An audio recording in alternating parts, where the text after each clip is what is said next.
అదే RTV app వార్తల్ని క్షణాల్లో చదివే అవకాశం ఉంటుంది. ఒక న్యూస్ పేపర్, ఒక టెలివిజన్ ఛానల్ మీ చేతుల్లో ఎప్పుడూ ఉంటాయి. నా ప్రత్యర్థి అంటే తెలుగుదేశం పార్టీ తరఫున సత్తెనపల్లిలో పోటీకి సిద్ధమవుతున్నటువంటి కన్నా లక్ష్మీనారాయణ గారు తొండపి అనే గ్రామం వెళితే ఆ గ్రామంలో పరస్పరం రాళ్ళు రువ్వుకోవటం జరిగింది.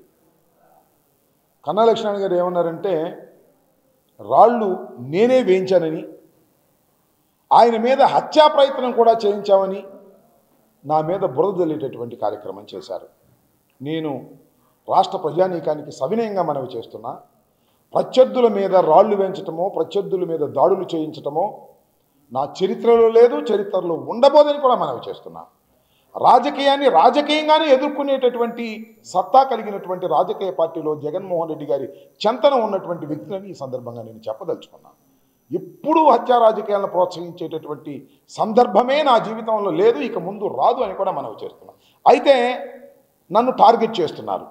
చంద్రబాబు నాయుడు గారు, పవన్ కళ్యాణ్ గారు టార్గెట్ చేసి కన్నా లక్ష్మీనారాయణ గారు పంపించి కన్నా లక్ష్మీనారాయణ గారు దాడి చేశాననేటువంటి మాటలు మాట్లాడించి ఏదో సింపతి పొంది నన్ను ఏదో చేయాలని ప్రయత్నం చేస్తున్నారు. ఇలాంటి వాటికి భయపడేటటువంటి వ్యక్తిని కాదని కూడా ఈ సందర్భంగా నేను మనవి చేస్తున్నాను.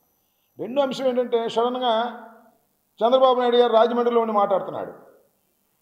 సీనియర్ నాయకుడు కన్నా లక్ష్మీనారాయణ వెళ్తే గ్రామంలో అంబటి రాంబాబు రాళ్ళు వేయించాడు. అంబటి రాంబాబు అంటే పర్లా, ఆంపోతు రాంబాబు రాళ్ళు వేయించాడు.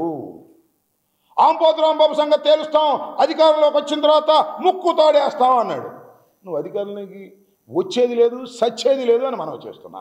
నువ్వు అధికారంలో ఉన్నప్పుడు ఎవరికైనా ముక్కుతాడేసావా? నీ వాళ్ళకే నువ్వు ముక్కుతాళ్ళు వేయలే.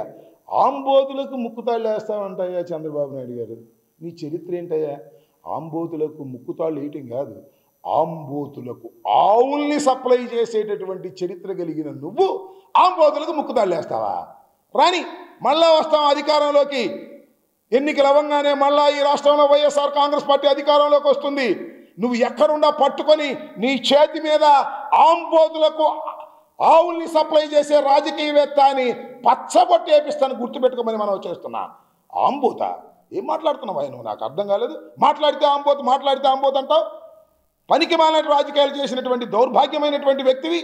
ఈ రాష్ట్రంలో నీ అంత నీచమైన రాజకీయాలు చేసినటువంటి వ్యక్తి ఎవరైనా ఉన్నారా? దేనికి పడితే దానికి అడ్డగోలుగా దొరబడేటటువంటి స్వభావం కలిగినటువంటి నారా చంద్రబాబు నాయుడు గారు నన్ను ఆంబోతు అని ప్రస్తావన చేస్తున్నావు, గుర్తుపెట్టుకో. మళ్ళా ఆంబోత్ అని ప్రస్తావన చేసినప్పుడల్లా కూడా రాష్ట్ర ప్రజలకు గుర్తు రావలసింది చంద్రబాబు నాయుడు గారు ఆంబోతులకు ఆవుల్ని సప్లై చేసి రాజకీయంగా పెరిగాడనే మాట గుర్తొస్తుందనేది కూడా ఈ సందర్భంగా చెప్పదలుచుకున్నాను. ప్రొవోకేషన్ ఒక మాట అంటే ఒక మాట అనిపించుకోలేరా? చెప్పండి. మీరు చంద్రబాబు నాయుడు గారిని అడగండి, ఎప్పుడైనా వెళ్తారు కదా. అంబోతు రాంబాబు అధికారంలోకి రాగానే ముక్కు తాడేస్తాము అంటే తప్పు లేదే. అధికారంలోకి వస్తే పచ్చబొట్టేస్తాం అంటే తప్పు వచ్చిందా? నన్ను గిల్లాడు, నేను గిల్లుతున్నాను.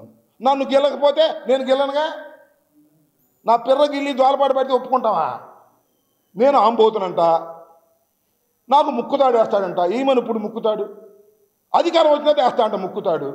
మేము అధికారం వచ్చిన దాన్ని ముక్కుతాడు అయితే మేము పచ్చబొట్టు ఎంతలేమా? మా అధికారం వస్తే అన్న మాటకు సమాధానం తప్ప అది నేను కించపరిచే మాట కాదని మీరందరూ అర్థం చేసుకుంటే మంచిదని చెప్తున్నాను. జనసేన కూడా సిద్ధం. దేనికబ్బా? ప్యాకేజ్గా? లేదా చంద్రబాబు నాయుడు ఒక భుజాన, మన లోకేష్ ఒక భుజాన వేసుకోవడానికి సిద్ధమా? దేనికయ్యా సిద్ధం?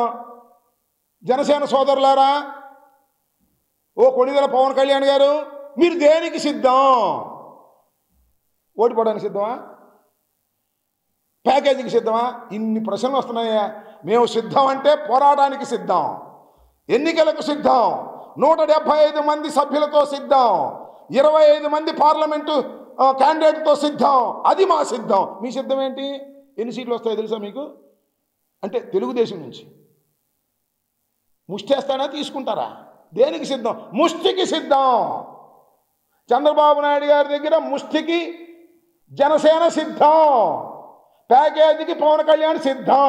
దేనికైనా సిద్ధం? మీకు సిగ్గుండాలి సిద్ధం అని చెప్పడానికి. షర్మిల గారేమో మా ప్రీతమ నాయకుడు రాజశేఖర రెడ్డి గారి కూతురు, ఆమె ఏదో ఓవర్ యాక్షన్ చేస్తుంది. పిచ్చి తల్లి, ఓవర్ యాక్షన్ చేసేవాళ్ళకి ఏం సమాధానం చెబుతాం? చెప్పలేము. ఆమెమో తెలంగాణలో పార్టీ పుట్టింది, అక్కడ పుట్టి సంవత్సరం అయిందా కాలగర్భంలో గడిచిపోయింది.